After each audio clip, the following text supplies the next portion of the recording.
lebih dari segala yang ada dalam kehidupan kami. Engkau baik dalam kehidupan kami, senantiasa melihara kami, dan kasih sayang tetap ada dalam kami, karena Engkau adalah Allah yang penuh kasih. Seperti pagi hari ini Tuhan tetap menyertai kami di dalam ibadah ini. Dan di dalam ibadah ini juga Tuhan kami akan bersama-sama belajar akan firman. Biarlah semua yang dilakukan hanyalah untuk hormat dan kemuliaan nama Tuhan Yesus Kristus, dan dapat kami bawa dalam kehidupan kami, sehingga kami menjadi anak-anak yang militan di dalam keimanan kami kepada Tuhan.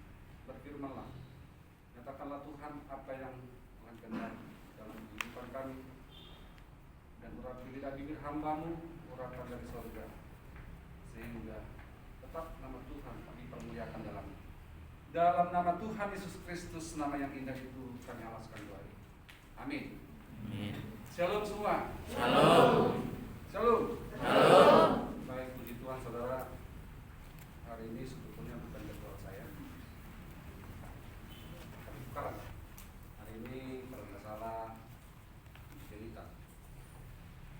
Ya, tapi setelah selesai tadi malam saya melakukan konseling perputaran nikah sampai jam 11 malam. Lalu tiba-tiba ada telepon dari Pak Enos, Pak, besok bisa PMS. Kayaknya minggu Jumatnya deh saya. Udah, itu cerita berhalangan yang ingat begitu. Padahal sedang konseling tadi. Oke lah, siap.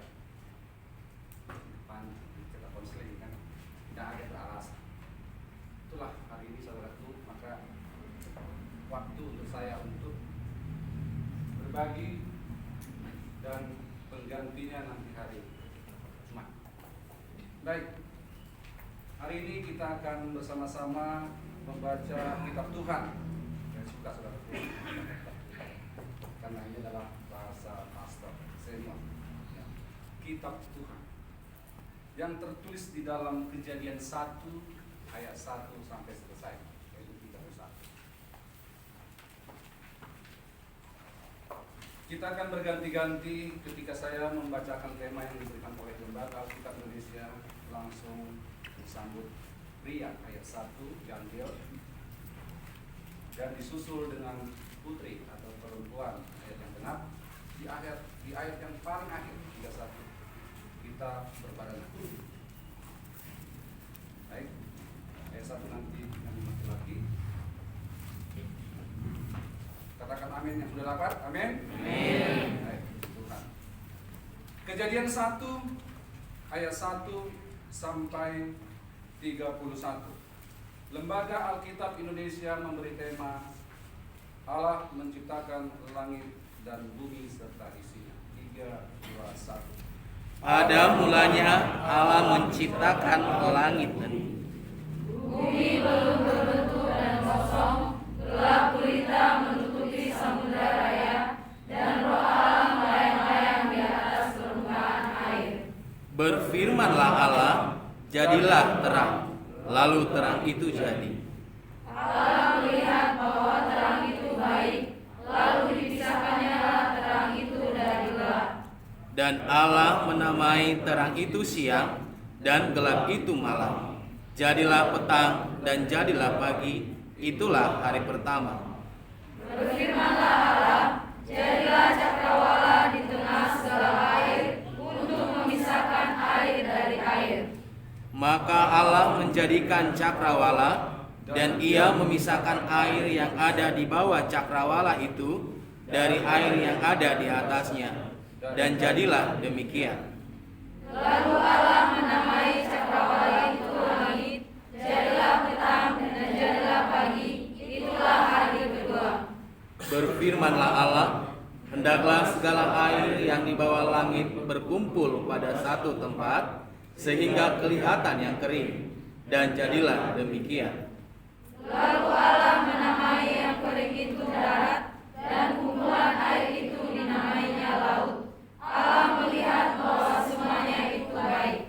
Berfirmanlah Allah, hendaklah tanah menumbuhkan tunas-tunas muda, tumbuh-tumbuhan yang berbiji, segala jenis pohon buah-buahan yang menghasilkan buah yang berbiji, supaya ada tumbuh-tumbuhan di bumi. Dan jadilah demikian.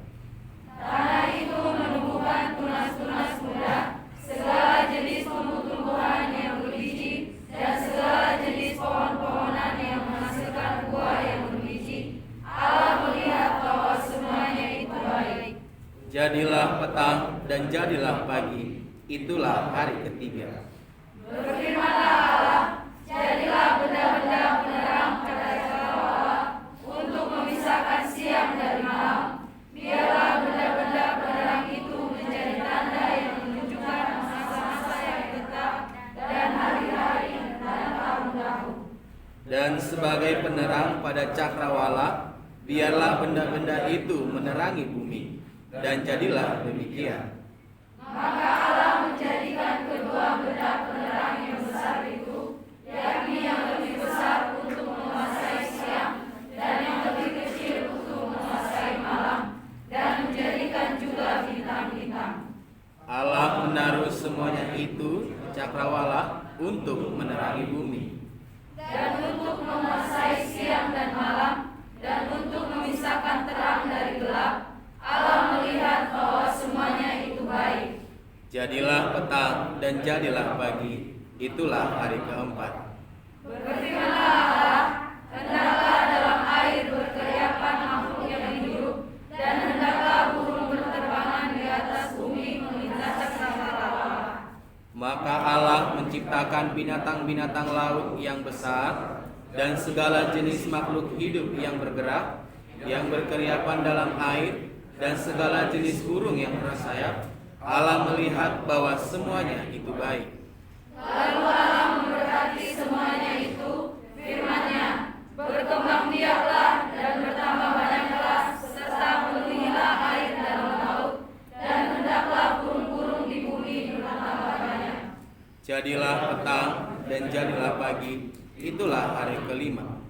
Berfirmanlah Allah, hendaklah bumi mengeluarkan segala jenis makhluk yang hidup, ternak dan binatang melata, dan segala jenis binatang liar, dan jadilah demikian.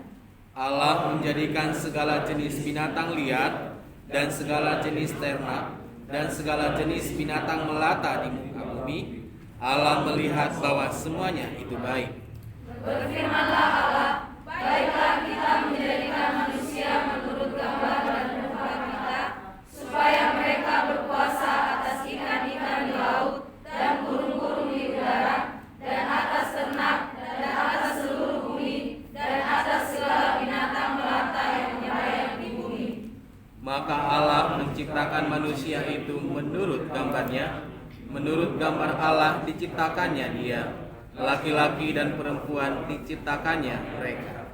Allah memberkati mereka, lalu Allah berfirman kepada mereka, beranak cuculah dan bertambah banyak, penuhilah bumi dan takluklah itu, berkuasalah atas ikan-ikan di laut dan burung-burung di udara, dan atas segala binatang yang merayap di bumi. Berfirmanlah Allah, lihatlah, aku memberikan kepadamu segala tumbuh-tumbuhan yang berbiji di seluruh bumi, dan segala pohon-pohonan yang berbuah biji, itulah akan menjadi makananmu.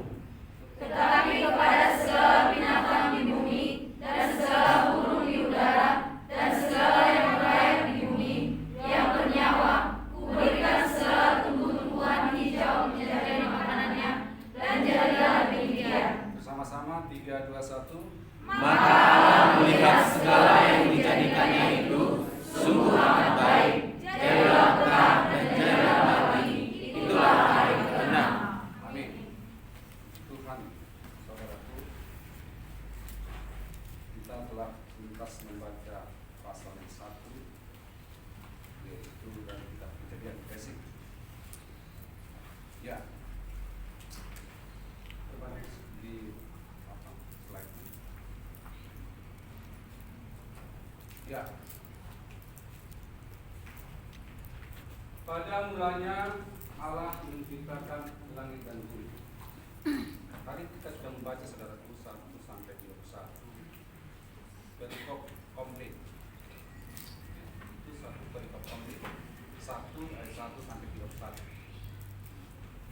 Tetapi di dalam perikop itu diawali pada ayat 1 mengatakan berisi para Elohim bersama ini di awal segala awal, di Allah berkarya menciptakan segala sesuatu yang tidak ada menjadi ada. Itu kalau saya menerjemahkan. LAI menerjemahkan pada mulanya Allah menciptakan langit dan bumi. Lebih tepat itu daripada terjemahan saya karena resmi. Saudara, beberapa teolog, kita berteolog dulu sementara sebelum refleksi ya, izin dulu. Beberapa teolog mengatakan ayat ini contohnya adalah anaknya siapa itu di dalam teologia Libra Kalbak, anaknya yaitu C. Bak mengatakan di dalam bukunya Teologi Perjanjian Lama 1 yang warnanya biru tebal segini. Nanti boleh lihat apakah betulkah ada yang saya ucapkan ini. Dia katakan bahwa Kejadian 1 ayat 1 adalah merupakan pendahuluan dari seluruh segala yang ada dalam perikop ini. Pasal-pasal. Berbeda juga dengan A.A. Sitompul, salah satu pakar Ibrani. Ia juga pakar dosen Ibrani di STT Jakarta dulu sebelum almarhum. Dan dia juga sebagai editor ahli daripada buku bahasa Ibrani yang saya tuliskan. Dia juga seorang mantan rektor STT Namensen, ketua saya dulu sana, bahkan sekjen daripada HKBP. Dia mengatakan bahwa Kejadian 1 ayat 1 ini adalah satu ayat yang komplit berbeda dengan ayat 2 sampai 1 berikut. Di mana sesungguhnya titik temu dan titik perbedaan di antara kedua tokoh ini? Katakanlah tokoh sama-sama memiliki gelar doktor dan memiliki pengalaman yang hebat dalam dunia teologi, pernah menjadi ketua semua, sama-sama penulis orang biblikal. Apa yang dikatakan Cebar, anaknya daripada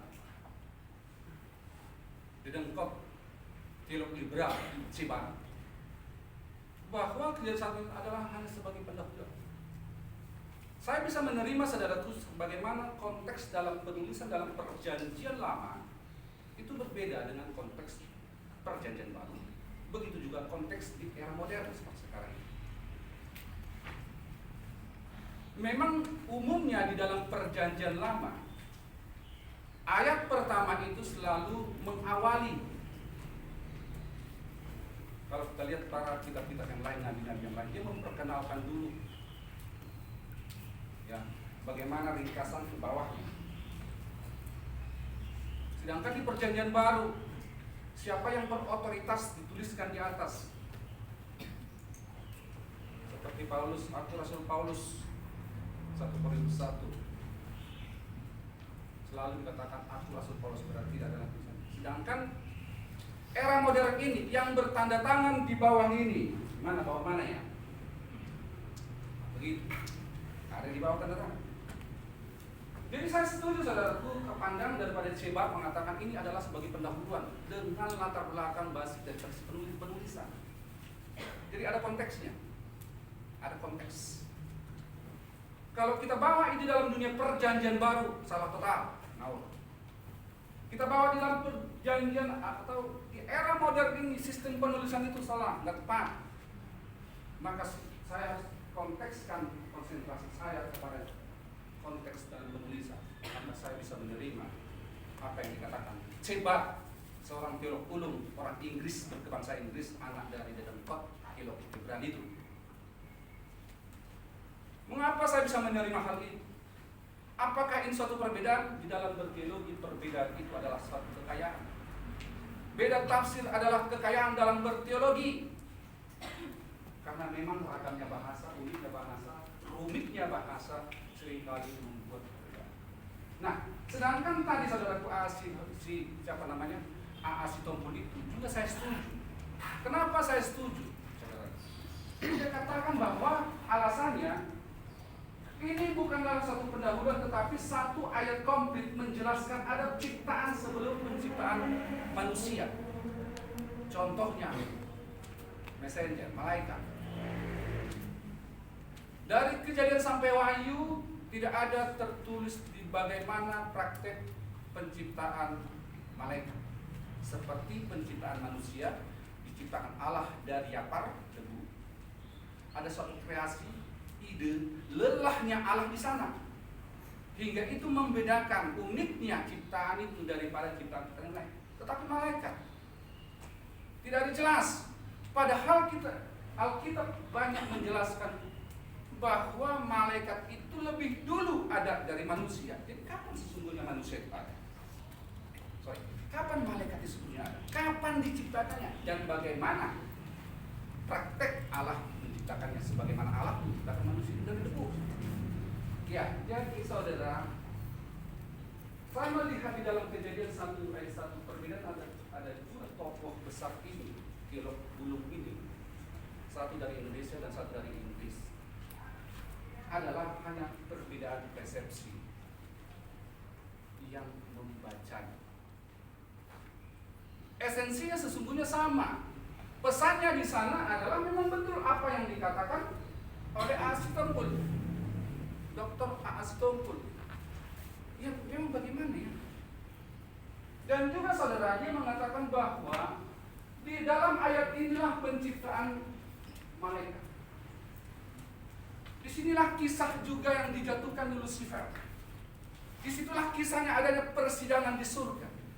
Di situ juga lah ada pertempuran di surga. Di dalam ayat ini, maka pada mulanya Allah menciptakan langit dan bumi. Titik, silu, konflik. Kalau tidak saudara, di mana kita cari penciptaan manusia itu? Beberapa buku-buku sampai sejauh ini saya tidak menemukan bagaimana cara Allah menciptakan malaikat. Tetapi Alkitab, ayat-ayat para teolog setuju bahwa malaikat itu ciptaan Allah. Ketika itu saudara, diciptakan langit dan bumi, ada yang namanya Lucifer. Kalau saya menyebutkan itu adalah Belsakar. Nabi Yesaya mengatakan Belsakar, kita mengatakan itu Lucifer, sama saja lah itu. Ketika itu dia punya satu kerinduan, dia ingin sesuatu keinginan. Awalnya tidak tahu itu baik atau tidak. Dia orangnya tampan piawai, bermain musik. Ia dikatakan sebagai dirijen ataupun leadership man di altar Allah. Dialah yang mengajak para malaikat-malaikat menaikkan pujian di hadapan tahta Allah. Bermain musik pun dia. Beberapa teolog mengatakan dia sangat piawai. Rupanya sangat tampan, saking tampannya seperti perempuan, ya seperti Michael Jackson lah, sangat tampan. Yopi kata bahasa kita. Tetapi ketika dia memiliki keinginan, saudaraku, dia katakan apa kepada yang penggemar-penggemar malaikat-malaikat yang lain? Aku mau punya tahta, aku mau punya kerajaan, aku mau punya malaikat, aku mau seperti Allah. Malaikat-malaikat lainnya itu hanya memandang. Lalu datanglah malaikat Mikael, panglima surgawi, bala tentara surgawi, panglimanya, mulai dilakukan investigasi. Terciumlah mulai ada sinyal-sinyal yang tak baik dan tak elok yang akan dilakukan oleh Lucifer. Sehingga cari informasi kepada malaikat-malaikat yang lain. Betulkah begini Lucifer? Oh tidak, nggak begitu bos, nggak begitu, nggak ada niatnya. Sebetulnya dibalik itu dia kalau jadi nanti dia jadi Allah, ini malaikat-malaikat itu mau minta jatah, pasti. Ya. Terjadilah pemberontakan, akhirnya saudara, semakin diselidiki ternyata benar-benar ada niat yang tidak baik pada Lucifer. Lalu panglima itu temu dengan Tuhan. Tuhan, begini malaikat yang kau kasih, begini bla bla bla bla. Lalu Tuhan Allah menjatuhkan dia. Maka di sini dikatakan bumi belum berbentuk dan kosong gula gulita dan menutupi samudera raya, dan roh Allah melayang-layang di atas permukaan air. Sorry, saya gunakan bahasa Ibrani. Kalau tidak nggak ketemu. Nggak ketemu. Sorry, izin. WHRS wa tohu wa behu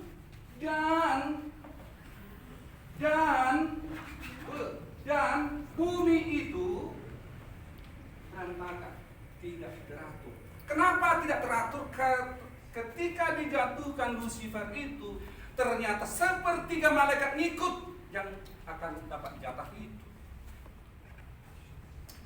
Terjadi kekacauan di surga, rusak tatanan ciptaan Tuhan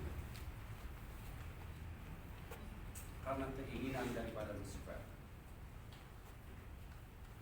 Apakah semudah itu Tuhan satu tempat saya tidak melakukan investigasi dulu? Lalu saudara, setelah terjadi berantakan, ini kita menafsir saudara. Saya juga menemukan dari beberapa dosen. Jadi lain dosen, lain buku, lain penafsirannya.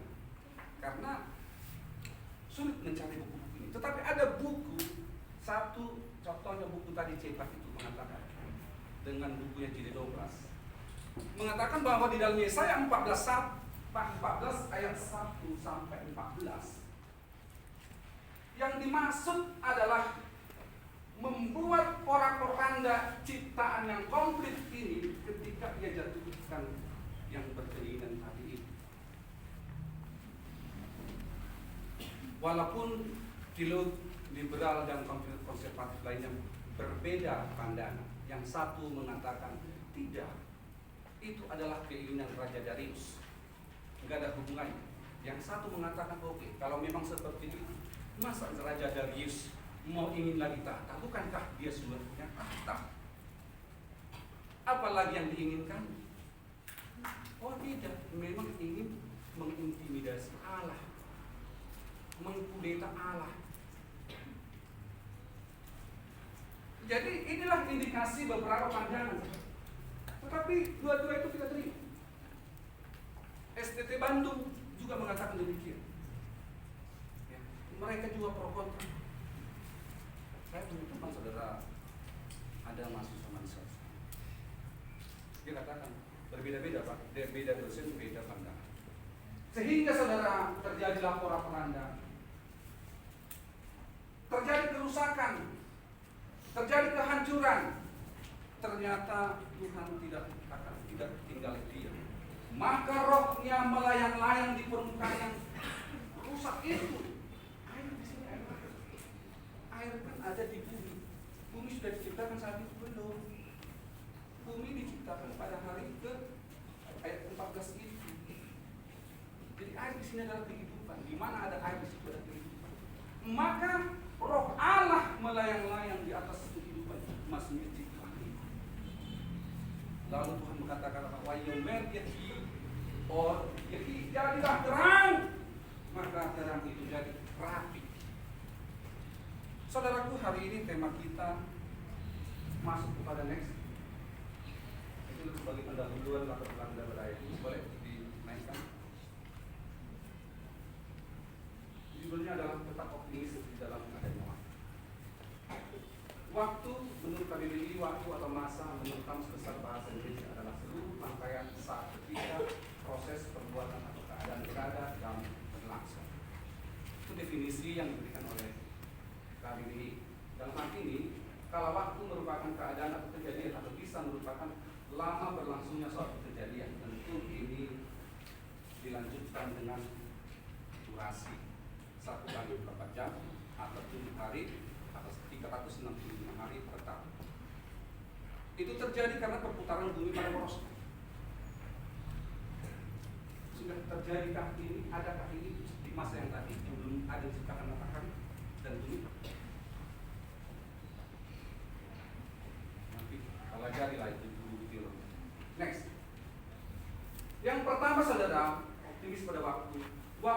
adalah kehendaknya.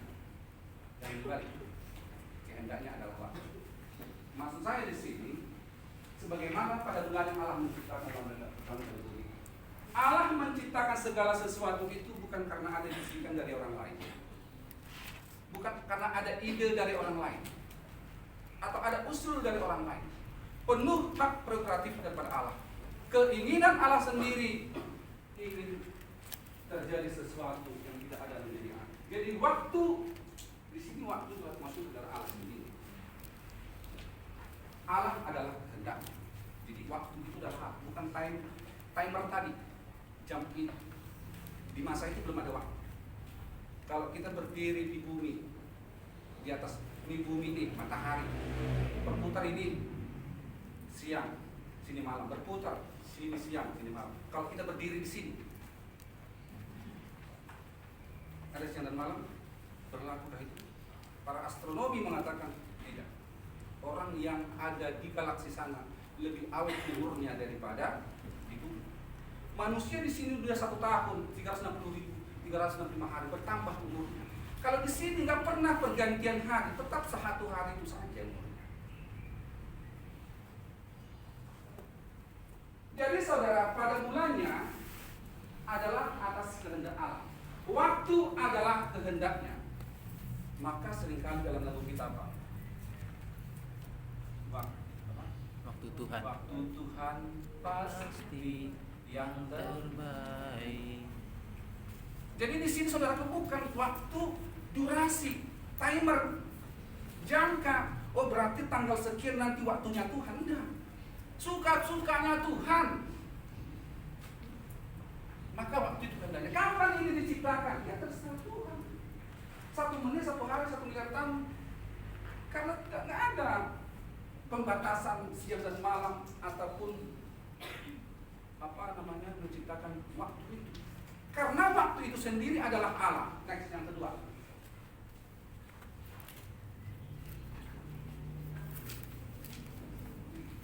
Ya, yang kedua tantangan adalah waktu perjalanan. Ini juga jangan dibalik. Perjalanan adalah tantangan kita. Kalau di dalam ayat kita tentang bumi berbentuk dan kosong gelap bumi. Jadi ketika ada tantangan itu, ternyata itulah perjalanan ciptaan itu. Bukan karena ada perjalanan itu maka tercipta masalah. Karena Tuhan tahu itu terjadi dan Tuhan tidak menghendaki itu terjadi. Maka tantangan adalah waktu Tuhan untuk beres-beres. Di mana beres-beresnya itu? Yaitu yang di pora-poranda si Lucifer tadi. Jadi saudara, tentu ketika Tuhan Allah melihat karyanya ini tidak sesuai dengan konsep Tuhan dari awal. Ternyata susu ayat ini, maka roh Allah melayang-layang meninjau melihat ciptaan ini. Karena Allah menginginkan ketertiban. Allah menginginkan keteraturan. Paulus mengatakan semua harus berjalan teratur dan tertib. Sehingga saudara, di dalam tantangan yang ada ini, maka Tuhan pun memberi waktu untuk. Kalau Tuhan tidak memberi waktu, melayang-layang dengan konsentrasi dengan baik di atas permukaan itu, maka permukaan ini, ciptaan yang di sini tetap pura-pura. Atau Allah melayang-layang. Next yang ketiga, optimis dalam hidup. Tadi saudara saya katakan waktu itu Tuhan itu sendiri, bukan waktu maksud saya adalah timer. Kalau waktu itu adalah timer yang dimaksud berarti ada durasi, berapa menit, berapa jam, berapa bulan, berapa tahun. Gitu. Tetapi kalau waktu itu adalah Tuhan itu sendiri, berarti Tuhan yang berkehendak, ya. Maka di dalam segala yang ada itu saudara, kita sebagai umatnya tetap optimis pada waktunya Tuhan. Waktu Tuhan pasti yang terbaik. Ngeri menyanyikan lagu itu kan. Waktu Tuhan kok gak pernah jadi. Aku sudah berdoa Tuhan, sudah lama aku berdoa Tuhan, tetapi uang kuliahku begini terus Tuhan. Ya begitu kan. Ya tunggu waktunya Tuhan. Kan begini. Waktu itu adalah Tuhan, bukan durasinya Tuhan, waktunya Tuhan. Ya hari ini kata Tuhan, ya hari ini jadi. Besok katanya ya besok. 10 tahun kemudian katanya ya 10 tahun. Kita tetap tunggu karena waktu itu adalah Tuhan. Jadi saudaraku, kita dibimbing optimis di dalam waktu. Tetap apapun rancangan-rancangan Tuhan itu, di dalam waktu yang ada, dalam timer kita, ya, kita tetap optimis, menunggu apa yang dijanjikan oleh Tuhan. Ya mungkin saudara bergumul, aduh saya punya handphone yang bagus maunya nih, ya kan, supaya browsing kuat. Ya handphone hanya begini, penyimpanannya hanya 8 GB, 2 kali download langsung lemot, ya kan. Lalu tolong kirim duit dong Ada keinginan-keinginan kita. Seringkali kita katakan harus padahal orang tua kita di sana belum tentu ready. Disinilah kita dituntut waktu Tuhan yang terbaik. So pasti saudara, kalau orang tua saudara diberkati di daerah sana, di kampung sana, tidak akan tinggal diam melihat anaknya ada di Jakarta ini.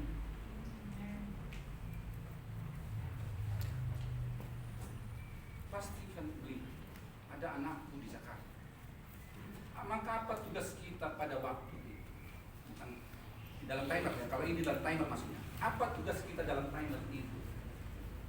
Pray, doa, supaya waktunya Tuhan itu terjadi di dalam kehidupan orang tua kita.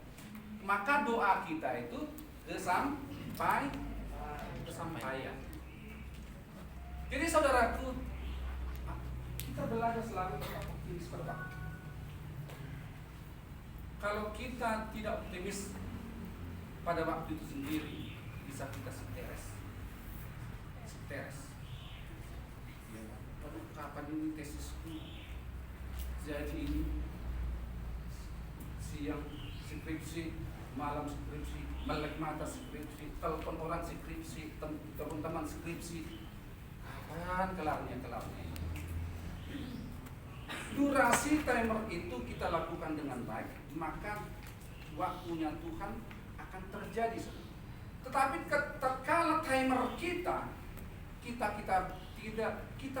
tidak maksimalkan, maka waktunya Tuhan itu pun bisa tertunda. Tuhan berikan kekuatan, berikan konsentrasi, disediakan buku dan lain-lain. Kita maksimalkan. Tatkala itu kita maksimalkan, maka di sana Tuhan turut bekerja sama untuk mendatangkan kebaikan. Itu saudara gak akan belajar itu skripsi, percaya deh, yakul. Memang jadi, tapi selembar demi selembar, step by step, pasti jadi. Nah inilah yang disebut waktunya Tuhan. Waktu kita gunakan mengejar waktunya Tuhan. Maka saudaraku, kita tetap optimis di dalam waktu. Sebagaimana tadi ayat 1 dan 2, di sana ada terjadi kekacauan. Ternyata tatkala saudara persoalan itu datang, Tuhan pun tidak tinggal diam. Apa menjadi kerinduanmu? Aku menjadi sarjana. Optimislah pada timer, supaya waktu Tuhan datang kepadamu. Seperti dikatakan di sini, ketika Allah bertindak, maka terjadilah sesuai tindakan. When you make a key or a key on, maka Dan juga saudaraku, waktu itu juga jangan kita paksa. Ya. Sehingga kita paksa isi daripada skripsi kita jadi apa nanti? Kopas. Ya kan? Kalau saya dibuat menjadi tulis skripsi, saudara, saya tahu. Saya punya 8 cara metode melihat melacak plagiat atau tidak. Saya punya pengalaman hal itu. Ya, maklumlah sudah mengajar dari tahun 2003. Sudah berkutak-katik dengan skripsi mahasiswa. Kita sering dibohongi oleh mahasiswa dengan plagiaris. Lama-kelamaan tahu juga, ya kan, di mana rahasianya. Kita kopas, masukkan ke Google. Google itu sendiri sangat jujur, saudara. Dia tunjukkan di sini loh, mahasiswa Anda ambil makalah itu. Ini biasanya saudara karena tidak menghargai durasi atau memaksimalkan durasi yang ada itu, maka waktunya Tuhan tidak terkejar. Kita tidak bisa temukan. Bahkan waktunya Tuhan itu menghampiri timer kita itu seringkali terlambat. Maka seringkali kita menyalahkan Tuhan. Padahal sesungguhnya kita sendiri tidak menghargai timer yang diberikan Tuhan kepada kita. Jadi seperti tema kita hari ini adalah waktunya. Saudaraku yang kekasih dalam nama Tuhan Kristus, marilah, ini suatu ajakan. Kita berjalan di dalam waktu kita sembari kita menunggu waktunya Tuhan. Karena Tuhan itu adalah waktu itu sendiri. Tatkala waktu itu kita maksimalkan, kita isi hari-hari kita dengan baik. Ya dan amin. Yakul, sangat percaya dan percayai. Maka waktu Tuhan itu indah pada waktunya. Amin. Amin. Mari kita berdoa. Bapa di surga, terima kasih firman-Mu telah disampaikan akan tentang waktu. Biarlah kami gunakan waktu kami.